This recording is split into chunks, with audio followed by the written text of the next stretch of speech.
Jill here, Special Needs Mom Talks. Yeah, it's dark because the time changed and today seems like the endless day. Like this morning I was doing stuff and I'm like, it's 10:15 in the morning. Are you serious? It felt like it should be about 3 o'clock. But anyways, talking today more about self-love. Yeah.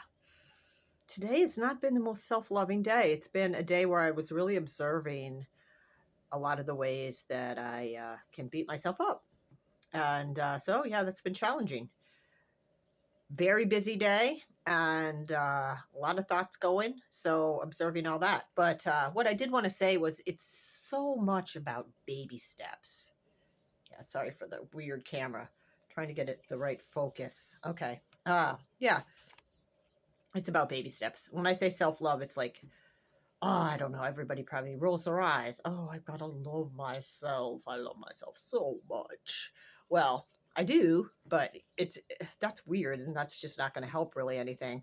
So, baby steps like asking something higher than your higher self, something beyond just your egoic way of existing for guidance, whether you want to call it your higher self, God, source, whatever. Show me what I need to see. Show me what I need to see to care a little bit more about this human that's walking through this lifetime. Anyways, so baby steps with self-love. What do I do? A couple things that dropped in for me were this opportunity to work on a farm. And I always had this hang up about trying to change the diet that everybody's on in our family. Feeling a lot of guilt and shame because I couldn't afford to buy or got lazy about creating really healthy, good meals. So my default was always to exercise a lot, but not everybody in the family could always do that. And, that takes some tools and some training in order to incorporate that kind of a routine in. So juggling that, but knowing, for myself, I was okay. But what about all these people in my family that couldn't get as much exercise and our diet wasn't great? I felt like, oh, I don't know how to shift this. And this opportunity to work on this organic farm as a working shareholder, which is where you work for a certain amount of time and you get a share of the vegetables in exchange for your work. It's really wonderful. I had no idea I had such an interest in doing something like that. And the result was, I'm working and I'm getting these vegetables and I'm like, I don't want to waste this. I worked my butt off for these. And I'm learning this new thing. And then, yeah, I'm not just going to throw these out. Like in the past, there's such a connection to what you're doing. So that was like, I took a chance. It was in front of me and I jumped into it.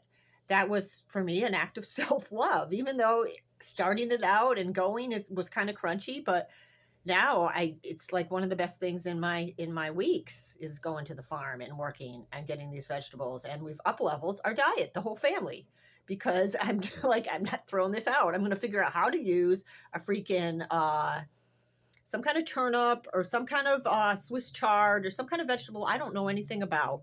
I'm going to learn how to use it. So that's like was a baby step for me. Like, hey, I did this. I took this chance, blah, blah, blah. So little things like that.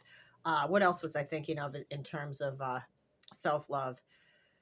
Oh, I don't know. A lot of observing, like I said, about how we talk to ourselves all day long, and not judging it.